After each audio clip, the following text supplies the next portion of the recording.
Well, thank you so much for coming. I'm not proposing to detain you with a lengthy Fidel Castro type harangue, because you don't deserve it, at least as far as I know you don't deserve it, and because I would much rather engage as much as possible with questions and challenges than stand here and go on at you. But I think I do need to introduce the subject, which is fundamentally my book, now nearly 20 years old, The Abolition of Britain, recently reissued, because despite the geysers of slime which were directed against it by everybody when it was published, it remains in print 20 years later. And the lessons which I believe that it has, both for you and for me, the lesson for me is that I'll be quite glad when I'm dead. The lesson for you is that you have problems ahead of you which could have been avoided, but alas were not, because our political system is not currently open to critical ideas from certain very important directions. And this is very serious in a simple practical way, because as long as the more that you exclude and ignore the grave discontents of many, many people in society from political discourse, as we do, the more you risk that you will bring out of the ground demagogues of the Donald Trump and Nigel Farage type who will take advantage of it, and political crises of the kind which now face both this country and the United States, which it seems very hard to see any way out of. And so, as I actually said to people at the beginning of all this, if you ignore me, you may think I'm horrible, but you wait and see what you get if you don't pay any attention to what I say. And they didn't, but here it is. The most fundamental point that I made, and continue to make, was that particularly the 1960s and 1970s, this country underwent a huge cultural revolution, which was then greatly continued and accelerated by the new Labour government of the Blair creature and his friends in 1997, which has done enormous damage to our social, educational and moral fabric. And this is important because if you do not have, as this country did have in the period when I was growing up, a very strong moral social fabric, a very strong sense of common belief, and of a belief that we are ultimately all one family of people who fundamentally agree on those basic things, then if those bonds weaken, and if the invisible web, as I describe it, of moral law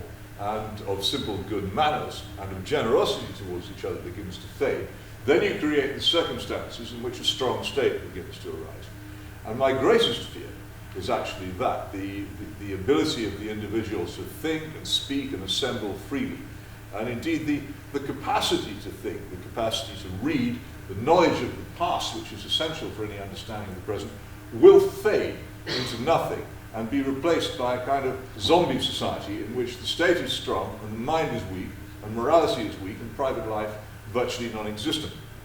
This is why I warn again and again and again that although George Orwell's 1984 is a brilliant dystopian book, and it is a very important warning against totalitarianism, the surveillance society, and the attempt to create in people an imposed belief by a single dominant party. It was also a warning against the excesses of which the socialist left is capable, that the much more frightening and much more realistic dystopia, which people should pay much more attention to, is Aldous Huxley's Brave New World. And the later essay he wrote in the preface to its 1948 edition, I think, in which he says, "This is what I meant if you didn't get the message the first time." And what he foresaw, extraordinarily, was, amongst other things, a society in which the family virtually ceased to exist. There were almost no sexual morals whatsoever. Christianity in any religious position had vanished from sight.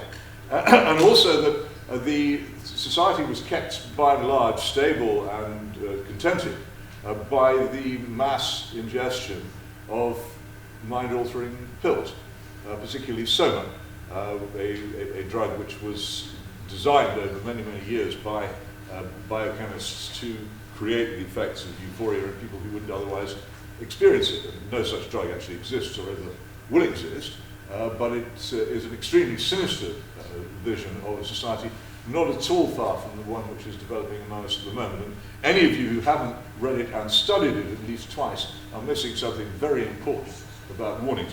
So what I felt when I wrote my book was that this was something worth warning against. I said that we are in danger particularly of destroying private life by undermining marriage. And on the very day I come here to speak, the leader of the Conservative Party, supposedly the party which stands against unnecessary and foolish change, has announced that the government now favours the establishment of a heterosexual civil partnership in this country, a marriage light, which anybody with any understanding of this thing can see is an attempt to undermine the actual institution of marriage. And the point which I made in my chapter on marriage, which I seem to remember was called Difficulties with Girls, was that if you look at the laws on marriage in modern Western societies, you will find a very curious thing.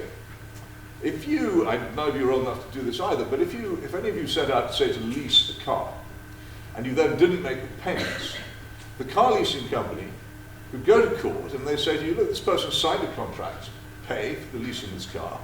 He or she has not paid, therefore we want the car back, and also we probably want some sort of other restitution. And so the law takes the side of the person who breaks the contract.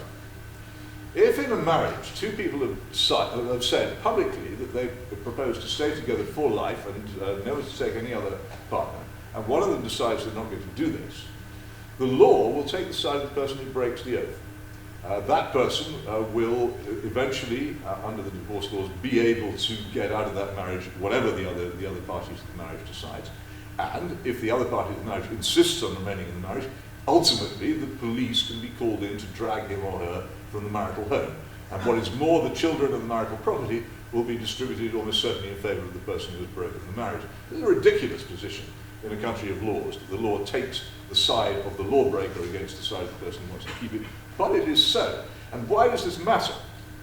It matters because the family, and that is to say a stable family in which children are brought up not at the hands of the state, not under the constant pressure of money-grubbing commerce, but in private circumstances where they can learn the true nature of society, where they can learn by example from their parents how to behave, where what you might call the law of the tribe is passed on to them, so they discover how to be, in this country, English, in France, French, in Germany, German, whatever it is, and learn all those small, tiny things which we learn most of all when we're young from the people closest to us. If that ceases to exist, then we simply become ciphers in a society, completely open and vulnerable, both to what the state wants to tell us what to do, and also to what commerce and greed wants to tell us to do.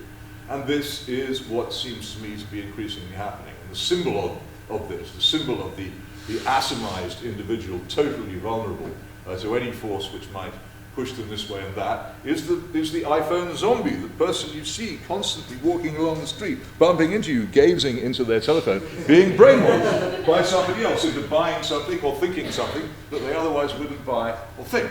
And I would say, interesting, some of you may be struck by this and some not, but the person I called into evidence in my favour on this, in this was, of all people, David Herbert Lawrence, in an essay on his own book, Lady Chatterley's Lover, which played a huge part in the Cultural and Moral Revolution, in which he said that if marriage goes, then society becomes completely dominated by the state. It would be like the Roman age. And he made a very eloquent plea in favour of the continuation of private life and marriage. And that was part of it. There were many other things, the destruction of the educational system, so that, of course, all of you here are fantastically privileged by the standards of this country. You're at one of the better universities. You can expect, with the qualifications you'll obtain here, probably to get reasonable jobs which are respected. But 50 years ago, this is an extraordinary fact, but it's true, 50 years ago, a set of English A-levels was regarded as the equivalent of an American college degree. And there was a thing called the brain drain, under which the United States was constantly seeking, with blandishments of money and offers of all kinds of other things, to get people educated in this country to go and work in the United States, because our education system was so much better than theirs. And it's not true anymore. And the revolution which our education system underwent during the 60s and 70s was a tragedy of enormous proportions, not just because, which it did, and I've discussed this here before, exclude from good education many, many children from poor homes who ought to have had it, thereby ruining their lives, but because of the terrible waste of those people that then resulted, and also because the general educational standards of this country, from primary school to university, were hugely diminished and devalued. And none of you are as well educated as you should be or could be, and you have been betrayed. What ought to have been your heritage has been taken away from you, and the worst of it is that most of you don't even know it. There's a great passage in Kingsley Amis's rather clever novel, Russian hide and seek. And I'll finish here, but it makes an important point. It's a great passage which seems to me to be very telling about modern society, about the absence of knowledge here, about how much has been lost and taken away. The passage concerns, the book is about, it seems very outdated now, but he speculated on what Britain would be like perhaps 40 or 50 years after a Soviet invasion, which people in those days thought was a possibility. And there is a garden party. And at this garden party, the food is disgusting. The wine is sour and warm. The waiters' jackets aren't properly clean. The tennis courts have not been properly raked. The lawn is patchy and full of weeds. The music being played by the band is poor. The instruments are cheap and nasty. And then he adds, but nobody noticed, because nobody present had ever experienced anything better. And that is a society in which we live, a society in which the quality of almost everything you experience and can hope for is not as good as it could be or should be, but you don't know because you've never experienced anything better. I want to make you discontented about that. And I want very much for people to realize just how much they have been robbed and betrayed by my generation particularly, and the one before, who engineered this cultural revolution. There is so much more that I could say, but that's why I wrote a book about it, and I don't possibly encompass it in a brief introduction to a discussion. But if you would accept that as the basic proposition which I put before you, I would invite you now, if you wish, to put any questions to me about it that you wish, and here I am.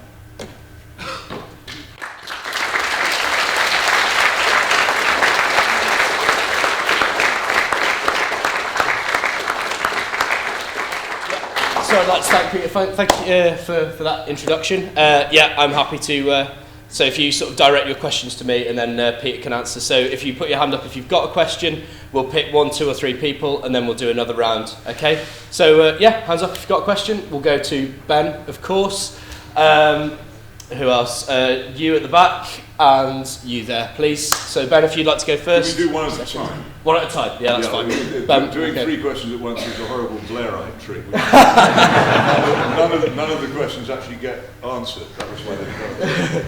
Go on then, Ben. So you've talked a lot about people and the decline of Christian Britain in a worldly and secular sense, but I would be really interested as an Anglican where you see God in all of this. We know from Job that he's faithful and still loves us even when we turn away from him. So how much do you think he's still at work in this country in terms of keeping his church alive? Oh, well, if I were God, then you would have noticed that I am not he. I would have lost patience with the Church of England as an institution a very long time ago. To me, it has a theoretical existence as the Book of Common Prayer and the authorized version of the Bible and its architecture and its music, which, with a bit of luck, some of which will survive through any age. But in terms of its actual prelates, it seems to me to be empty of Christian content and to have succumbed to what I think one 19th century pope called satanic optimism, a belief in human progress, which is really rather blasphemous if you have a genuine religious feeling. On the other hand, I would say one thing for the Church of England, which is that there is some very admirable work being done by those members of the clergy who go and live and work still in the poorest and most benighted areas of the country. No other institution in this country, no other national institution does this. Only the Church is obliged to be and live in these places. And that is a creditable thing, which I think we should be glad of and hope survives. But for the rest of it, I think that the Christian religion, and again I say this in the book, The Abolition of Britain, has more or less been destroyed, certainly the foundations knocked out from under it in this country by the extraordinarily foolish decision of the churches to support the First World War in 1914. And the horrible things which they therefore ended up endorsing, which they couldn't conceivably square with any version of the Christian creed that anyone has ever experienced. So mostly bad, I think, and not much hope there. But there is, as always in these things, there are people who do brave and dreadful things in the name of God, and we should be glad of that. Gentleman up there.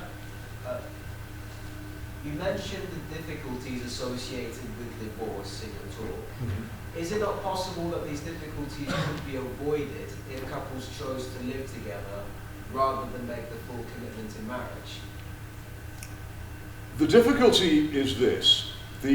People tend to look at marriage as a contract between two people and nothing else. If you simply look at it as that, and as something which was an often inconvenient and irksome bond, which still constrained people, it did very much in the 1960s feel that way. Some of you may have heard on oldies stations a really horrible song sung by Engelbert Humperdinck called Please Release Me. Are you familiar with this? You've been lucky. People think that in the 1960s the Beatles were popular. This was more popular. It is a dirge. But what it is basically, it's a hymn to divorce.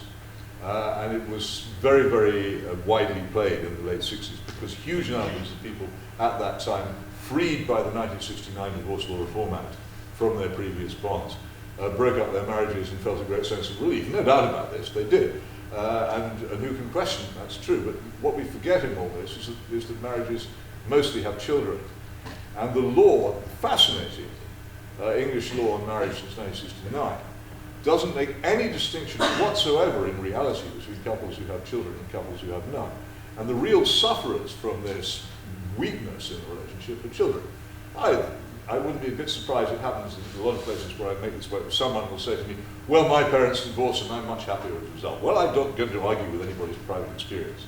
But the general research suggests that most children, when their parents break up, find it one of the most wounding and unhappy experiences of their life, which doesn't leave them afterwards. But not least, it's worse than a death, because a death is not voluntary. A death is not a voluntary decision by a parent to turn their back and go. And it does do a great deal of harm, in my view, and continues to do a great deal of harm. So the lifelong nature of the marriage bond and its status as something which wholly binds without any release at all seems to me to be very, very important. And people can manage it. They do manage it. When I was a tyro reporter on the Swindon Evening Advertiser in the 1970s, my first proper journalistic job, a lot of what we did was going around interviewing couples who'd been married for 50 years, because in those days people had been. And it was a very common thing. And then suddenly, in a rush, at the beginning of the 70s, this began to collapse. And when it began to collapse at one end, it began to collapse at the other as well. People stopped getting married. I don't think that it's good for children. And people laugh about parents saying we stayed together for the sake of the children. I don't think we should laugh at that. I think we should say that's a noble decision taken, especially if they stay together and at least maintain a public face of harmony to do so. Because actually, for most of us who aren't going to be Nobel Prize winners, the most important thing any of us ever does will be the raising of the next generation. There is no greater responsibility that most of you will ever have. And we don't actually do it properly in modern Britain. And the consequences are there for all to see. So your lecture has been a very bleak overview of British society and the kind of institutions. So in the words of Lenin, what is to be done? What solutions would you suggest to these problems? Oh, if it had been longer, it would have been bleaker. I have no solution. I used to think that there was a possible solution. I thought, here I am, I'm an immensely privileged person. I have something which almost everybody in my trade longs to have. I have a column in a national newspaper. I have some access to broadcasting. Amazingly, I can come here and get an audience of this size as well. So here I am, I've been given this tremendous gift of being able to speak where many listen and write where many read, and therefore I might think I could influence events. But when I've attempted to do so, I've found that there's been total resistance. Nobody has wanted to do what I suggest. I've eventually concluded, after much, much thought, and what Oliver Cromwell would have called wrestling in prayer, that the thing that needed most doing to bring about real change for the better in this country and a return of responsibility and in general the objectives which I would seek to achieve would be the destruction of the Conservative Party. And for some years I dedicated my life to this aim. I was met first of all with incredulity by most of my readers and audiences, and after the incredulity was subsided and they realized I meant it, that I wasn't joking, I was met with a total resistance. No, we can't do that. We've got to get Labour out. I said, well, look, it doesn't matter if you get Labour out if you then get in somebody who's identical to them. And particularly at the 2010 election, my point was that you could not sack the government because whoever was the government after that election would be effectively the same in all important matters. But that you could sack the opposition, and you could therefore achieve perhaps the sort of change in this country, which has happened in many continental countries, where the pre-existing party systems are falling to pieces and they're being replaced by others, which in some cases is a good thing, in some cases is less good, but is achievable. I couldn't get any traction on that at all. And it was at that point I decided that I was only making myself unhappy by trying to pursue this, and I gave up politics entirely. And now I just laugh at it. I think the whole thing is an immense comedy.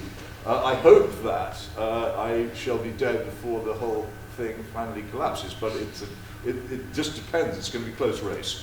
And I used to worry, as all vain people do, I used to worry, when I die, will I get an obituary in the Times?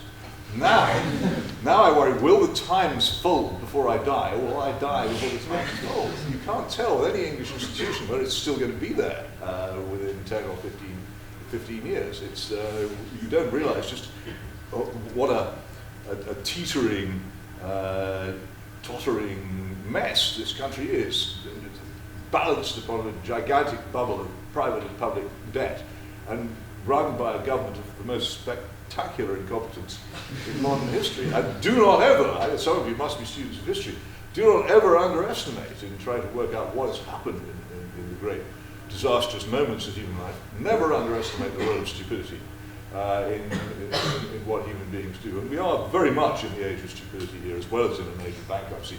And there is not much reason to suspect that it's going to get any better. So I offer you no hope at all. I say if you're wise, and all of you, you're young enough to make lives elsewhere, if you're wise, you will get out while you can. While the pound sterling is still worth something, while the British passport will still get you into some countries, which it won't any longer, and while most of the world still hasn't quite realised just how horrible most British people are. But that is your choice, not mine. Okay, we'll go with you there, the lady in the pink. I've got to revise that, not most British people, quite a lot of British people. Yeah, you've spoken a lot about marriage being kind of an institution for the family, but to me that seems quite cynical. I'd like to know if you think the purpose of marriage is purely reproduction, or if there's also an element of love to it.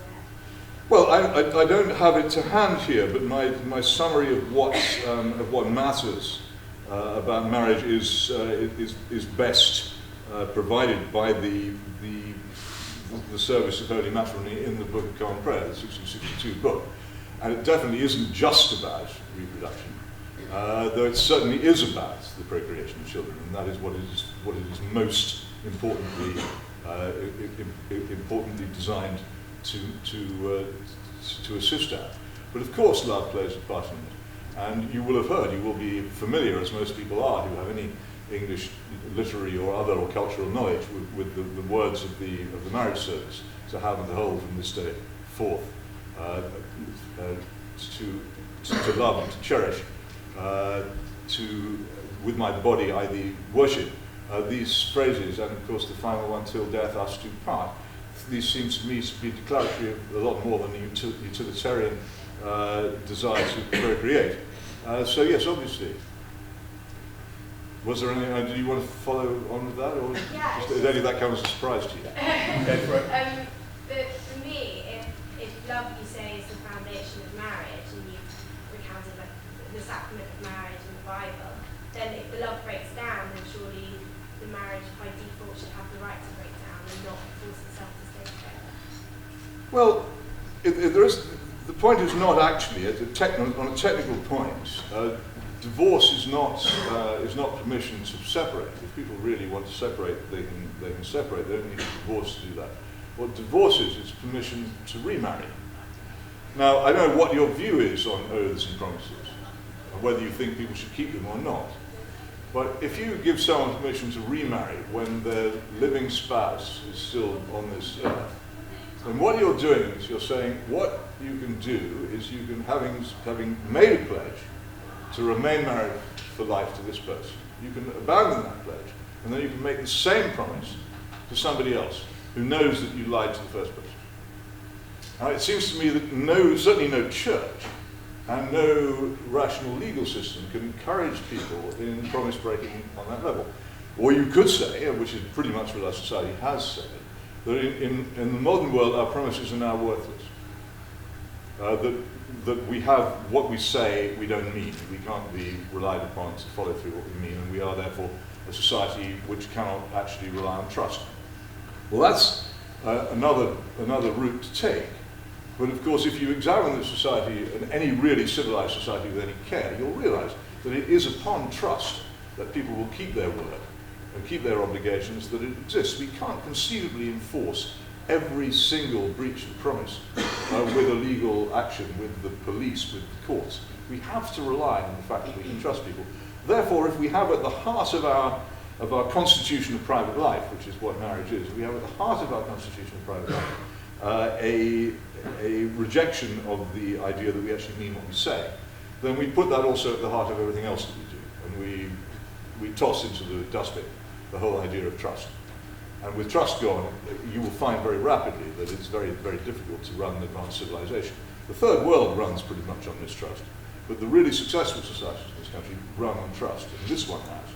And if it goes, then you'll find again the strong state, the mistrust, the higher level of dishonesty, corruption and inefficiency with which you'll have to live will be unpleasant. I think you have to start as you mean to go on. If in the most important promise you make in your life is one which is actually officially viewed as not to be taken seriously, then you're living in a society which is not to be taken seriously. We'll go Arthur. So recently, I believe the Archbishop and Judge Justin Wells has been making increasingly political statements. You're speaking terribly softly. Sorry, I'm a sort of now, recently, the Archbishop of the Church, I believe, Justin Wells, has been making increasingly political statements saying what the government's economic policy should be, basically to welfare. And I was just wanted to ask you, do you think there's a place for the Church of England to be making political economic statements? I think that Christianity is about the individual's behavior towards others. Much of that, and his or her conscience, much of that is secret. It's known only to himself or herself and to the people that are closest to you. It's not about telling other people what to do. It's about telling yourself what to do and acknowledging and admitting your own faults. It doesn't seem to me that it can, in that case, be turned into a political program of any kind, either conservative or socialist. I think a Christian can be either. And therefore, for the Archbishop of Canterbury to endorse a particular political program, in fact a rather partisan one, seems to me to be a mistake. For him to be showing that he doesn't really understand the faith that he is propagating. And I would actually say that I think he probably doesn't understand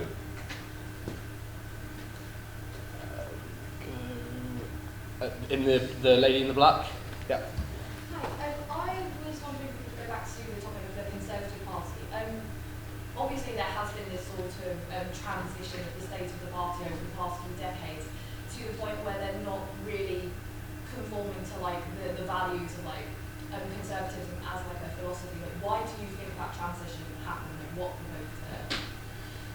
Well, the Conservative Party was never really any good. It's not starting from some utopian moment when the Conservative Party was conservative or when it stood for anything in particular, which didn't matter. I mean, in fact, Tories would often boast the conservatism is a disposition, not a dogma. We don't really have any beliefs, which is in a good English tradition of politics, and I have no objection to it in itself. The problem was that its opponents in the Labour Party increasingly did become dogmatic. And when your opponents then win elections and begin to dominate the political debate, and you confront that, there are two things you can do. One is you can say, oh, all right then, they've done that, we'll accept it, we'll carry on with the changes that they've made and we won't challenge them. The other is that you will endeavour to understand what it is that they're doing, decide whether you like it or not. If you don't like it, you're going to argue against it, you're going to say this is wrong, you're going to reverse a lot of it, if not all of it, when you get the chance to do so. Now, one of the things I admire about the left is that they never, ever give up. When Neil Kinnock lost the general election in, I think it was 1987, he made a very impassioned speech, having lost, saying, in this world that you voted for, do not be old, do not be poor, do not be weak. He hated the fact that he'd lost. And he and the rest of the Labour Party went back and started planning another assault, so that by 1997 they would come back and they would transform the country with a very clever and cunning programme which looked far more conservative than it was and fooled a lot of people into believing it was. Whereas during this time the Conservative Party had absolutely no intellectual development at all, except a strange obsession with the free market, which was fundamentally liberal and not conservative, and an admiration for Ronald Reagan. They never offered or developed or thought of any response to New Labour's social policies, to its immigration policies, to its education policies, to anything. They had nothing to offer. So that each change that Labour and New Labour put into practice, the Tories had to accede to because they didn't know why they should be against it. In many cases, weren't against it because fundamentally the Conservative Party is a mechanism for putting the sons of gentlemen into office. And it doesn't really mind how it does it. My view is, and it's a caricature, but it could easily come true, the Conservative Party would perfectly happily guillotine the Queen in Trafalgar Square if they thought that by doing so they would maintain themselves in office. They have no principles. If you have no principles, you can't counter the principles of others, and you become what you behold. The Conservative Party became New Labour. It became New Labour specifically under David Cameron, though it's been a long process which has been going on. And it now actually offers no alternative to New Labour in any fundamental way. It doesn't even think that it's morally right to do so. It accepts that the spirit of the age is owned by the left, and as a result it's decided that even the Conservative Party should be a left-wing party. Now, what is needed in this country is a socially and morally conservative party which has the intellectual ability, the self-confidence to challenge what New Labour says, and the understanding that just because the other side think they're good, it doesn't necessarily mean that they are. Whereas the Conservative Party, I think, harbours a more than sneaking suspicion that their opponents are better people and nicer people than they are. Well, if you go into politics with that as your attitude, you're going to lose every battle that you fight. Whether you win an election or not, you'll end up doing what your enemies want you to do. Go for Tanya. Yeah. Do you reckon that Brexit could speed up this process of splitting the Conservative Party or creating new movements, especially if it's not followed through? Or could that possibly lead to an emergence of a party that you talk about? Well, I think it's too late, because the economic situation in the country is now so bad that I'm not sure anybody could really do anything to reverse things. And also the battle for the minds of the next generation has already seems to be being lost. And any real attempt to reconstruct genuinely conservative thought is going to have to begin at the bottom, much as the left began with the Fabian Society at the end of the 19th century, a long process of education and intellectual battle to re-establish conservative ideas. So I don't think there's any hope of that. My worry about our departure from the European Union is quite different. And I've favoured for many years, actually since I visited Norway in, I think, 2003, I've favoured this country leaving the European Union. But I very much thought that the route which Norway had taken was the best route to take. And I also have never believed in referenda. I think they're very dangerous in parliamentary countries. Because you have, and this is perhaps because I'm a former Marxist-Leninist and worry about things like dual power, you have, in a society which has a parliament and referenda, you have two conflicting sources of legitimacy. And they don't match, and they're fighting for different objectives. And we have the absurd circumstance, the end of the referendum, where the people who had campaigned for the country to leave the European Union were not responsible, as the winners of an election would be, for the implementation of their manifesto. Not merely were they not responsible, they ran from the stage and disappeared from sight. They weren't to be seen. And the people who lost the referendum were the people who were in power, who had to implement a policy which they had publicly campaigned against. Can you imagine anything more ridiculous? Well, yes, I can, because of what's coming. I am just old enough to remember the Suez crisis of 1956, the last great hubristic national humiliation of our age. My father was a naval officer, and it meant, because it ended us as a world power and as a major naval power, it meant the end of his career, amongst other things. And I can remember the very dark and miserable atmosphere in our house shortly after the failure of the Suez expedition, when petrol rationing was introduced. Petrol rationing in a supposedly advanced and wealthy European country at peace.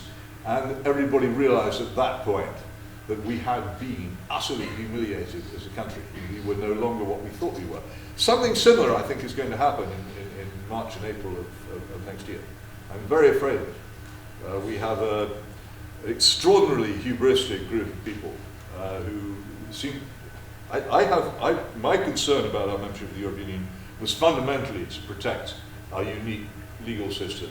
Habeas corpus and the Bill of Rights, Magna Carta, the presumption of innocence, which it seems to me could not survive total integration of the European Union. That was my concern. I never particularly wanted to eat chlorine-washed chicken. It wasn't a concern of mine. I don't care how much we import from Indonesia, either through the European Union or otherwise. These were not issues, and somehow the whole thing has been taken over by people who see it as an opportunity for free trade. None of whom appear to me even to begin to understand what is going on in Europe, or what the single market is. Most of them couldn't discriminate between the single market and the customs union if you asked them. And these are people in charge of negotiations and taking major political decisions. We are going to make the most terrible mess of this. And I speak as someone who wanted to leave. And I'm very frightened about what's going to happen. It could do much more than destroy the Conservative Party.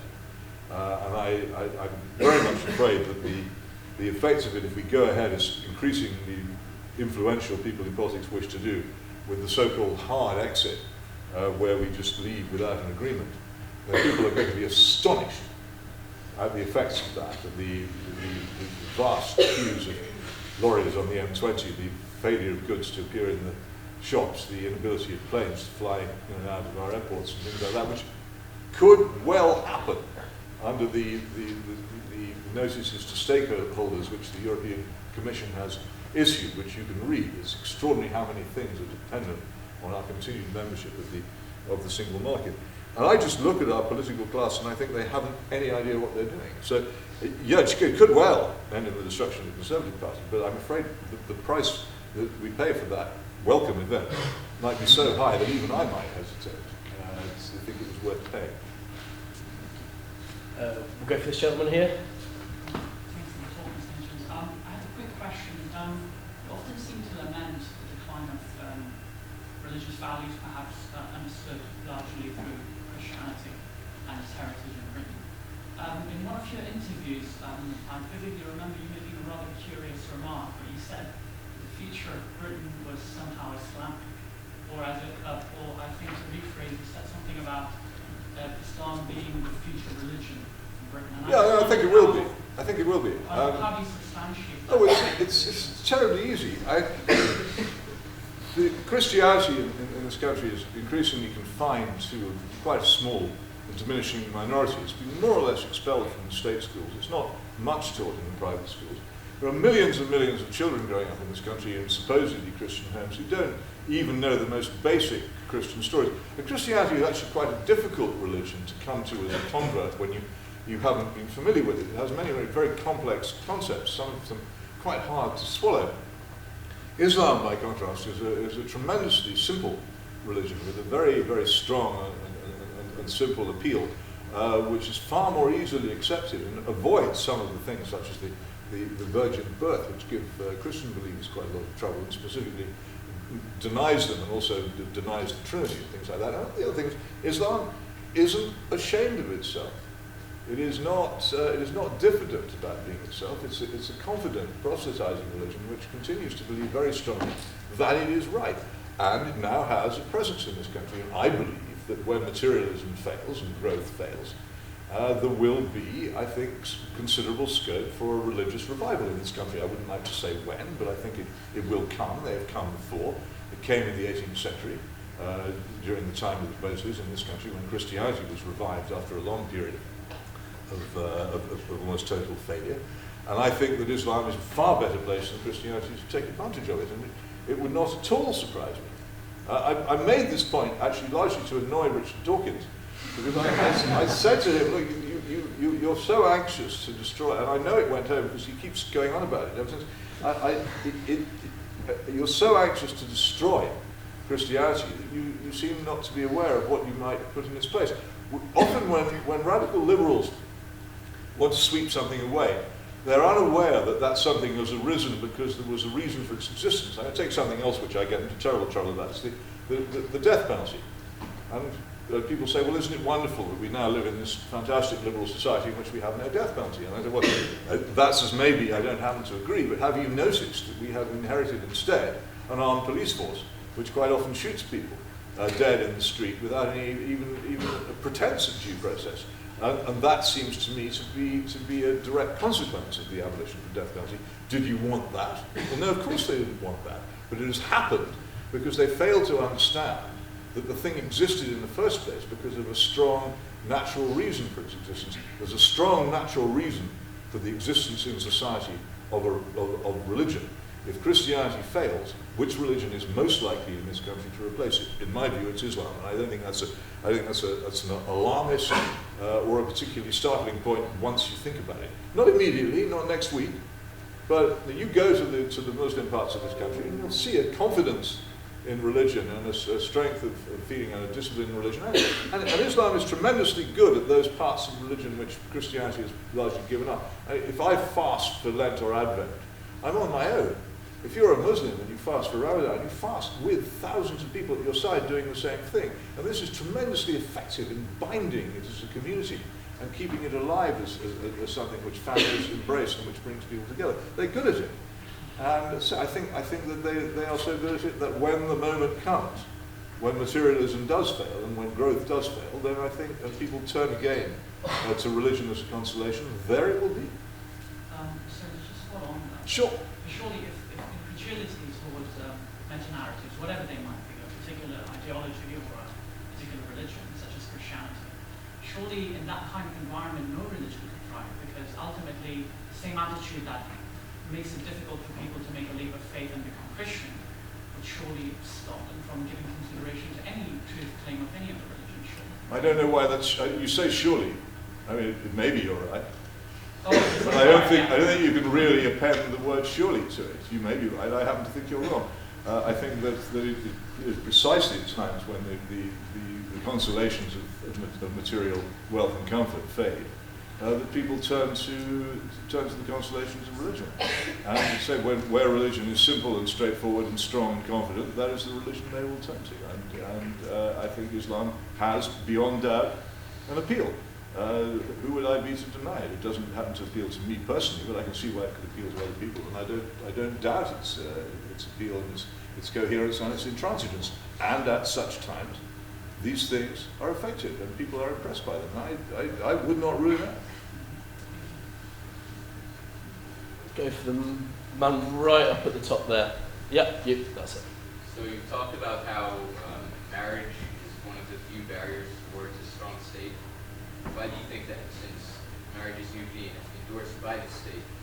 Why would the abolition of marriage lead to the emergence of a strong state?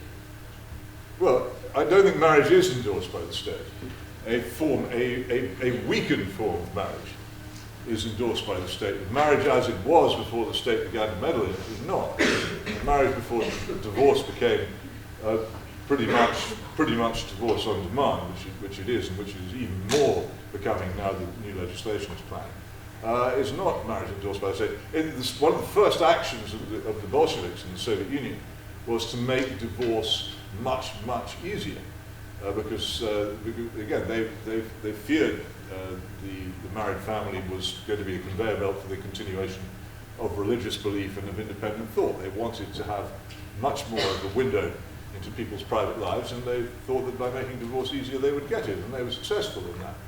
And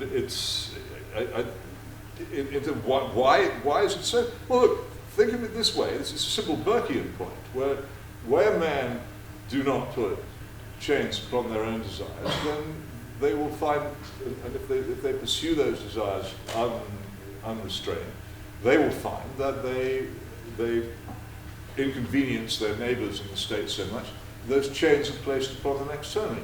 It's a simple formula of society, that where the more people are prepared to restrain themselves by conscience and obedience to moral laws, the less they need to be restrained by police and courts and laws and prisons.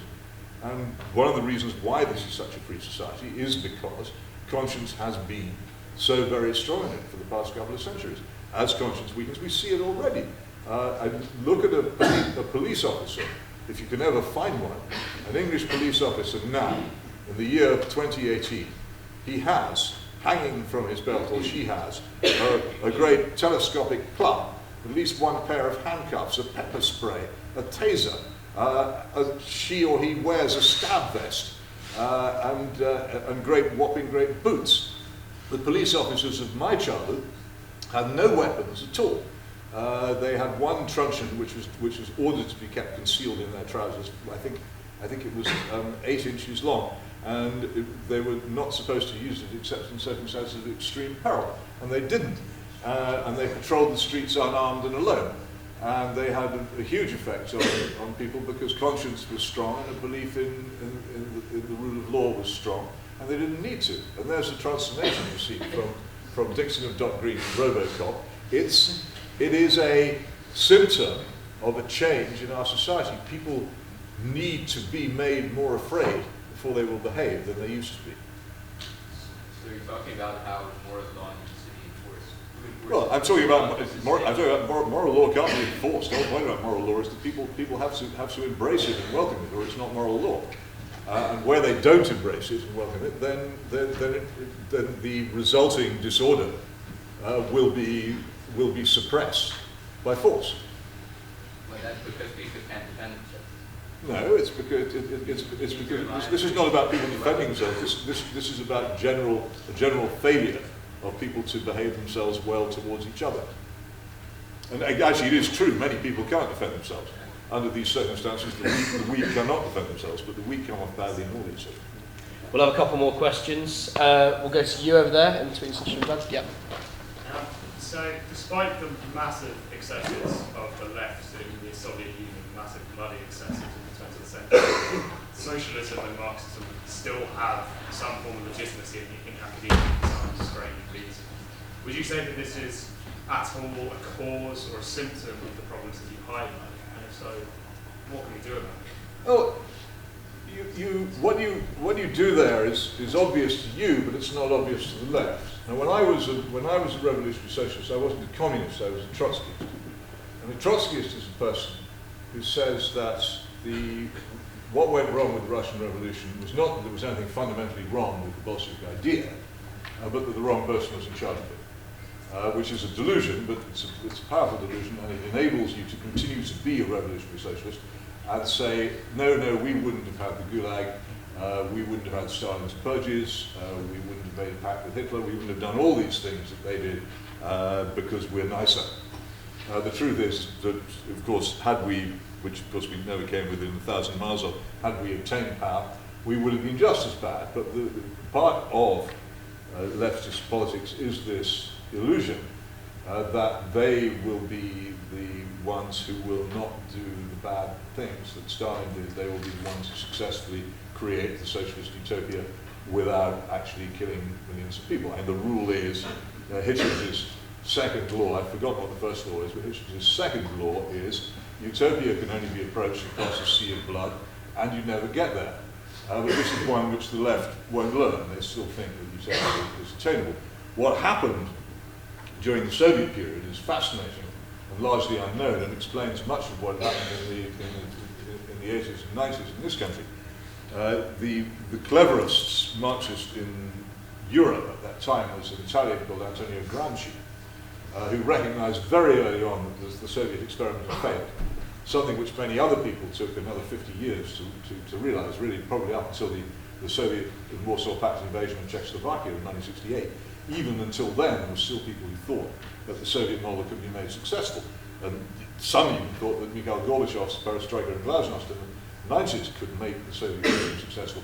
But it was clear to Gramsci that it was both economically a failure, and that it was never going, in that form, it was never going to engage the educated working classes of civilized Europe and of Christian Europe. And that to get any kind of revolution, what was needed was a cultural revolution first, in which people's minds would change first. And so instead of seizing the barracks and the railway station and the post office, you seized the television studio and the university and the school and the newspaper and the church and all these other institutions, and you change people's minds in that way. And that is the way you make a revolution, and that is the revolution which the Blairites made in 1997. A revolution in which all the buildings are left standing, but all the ideas have changed. And people don't realize until they grasp much later on that the earth has been cut out from under them, that they've actually been the victims of the revolution, and that's the one we've had. And the left are very good, first of all, very good at deluding themselves that they won't do harm, they're not intolerant, and also they do learn. Modern totalitarianism is more humane than Stalinist totalitarianism. What they do to you now, if they decide that they don't like what you think, they don't put you in a labour camp, they deprive you of your employment. The great threat to freedom of speech and thought in modern Western societies is not the threat of prison, it is the threat of unemployment. Anybody who speaks out, particularly in the public sector, will find that he loses his job. And that keeps people in control just fine. And Amnesty International doesn't even notice. And it's very powerful. And it's been very effective and continues to be so. And it operates here. It will operate in your future. And it is, I call it marshmallow totalitarianism. It's soft, and it's sticky, and it's sweet, but ultimately it's just as nasty. They haven't stopped being nasty because they believe, and the left believes, and I understand what they believe because I used to believe it myself, they believe that what they propose is so good that almost any action is justified in pursuit of it. And that is the most dangerous belief that anybody can ever hold. And if you hold it, I advise you to drop it, because it may well end up in you destroying the lives of others for an ideal which doesn't actually exist. Jeff? You said towards the beginning of your speech that we've been deprived of a better quality of life, which we cannot expect or know because we don't know any better than this. So how do you suppose that we raise the next generation with the intention to expect better, or in fact create a better quality of life? Well, I suppose that's the purpose of occasions like this, is for people like me to disturb people like you with the possibility that you might have been misled about what is and what is not good and what is or is not attainable. I think that the realization that there is a difference between what is good and possible and what exists, almost all philosophy and almost all good social and political action are born. And anybody who ever intends to do anything to improve the lot of humanity has to have a discontent about how things are. And one of the worst things about our modern society is its flaccid complacency about how wonderful everything is. And it's to me, repulsive consumerism, and it's the shopping malls as temples, the worship of the iPhone. And I really do want to spread discontent, because I think that out of it something good may ultimately come, even if it's long after I'm dead. That people simply, even if 1 in 20 of the people here go away thinking discontented thoughts about this society, then I would have done my job by coming. Here I am. I've told you. You've been cheated. It could be better. It might be better. In some aspects, it was better. I'm not talking about material life. I'm accused ceaselessly of being a nostalgist of the 1950s. I can remember the 1950s. They were horrible. We ate gristle, we had chilblains, everything smelt of overflowing ashtrays. It was a time of discussing food and bad housing and overcrowding in it, and an awful lot more material poverty that we experience now. No one could want it back, but material things are not the only important things about a society. What we also had were moral understandings, which we've lost, and levels of education, which we've lost, and levels of understanding and rationality, which we've lost, which are recoverable. I'm quite taken. Have you heard of Rod Dreher? D-R-E-H-E-R, the author of a book called The Benedict Option. He's an American conservative, quite a thoughtful one. His view is that political and moral conservatives may have to, as it were, take to the hills in a new dark age to withdraw from society as it is, simply to keep alive those ideas which will eventually be needed again when the current frenzy is over. This is also, by the way, the theme of one of my favourite novels, The Lost Horizon by James Hilton, which you may have come across, in which it's somehow or other, the centre of it is a Tibetan lamasery where the great ideas of humanity are kept alive while the world destroys itself in war. I think we may be in the stage where people who are really serious about the moral good and preserving the essentials of our culture may need to withdraw and retreat because the government and politics and the academy are quite hostile to a lot of the things that we think. But even if that doesn't appeal to you, if I've sown in your heart a small seed of discontent with what you've been given and what has been passed off to you as good, then I'm pleased.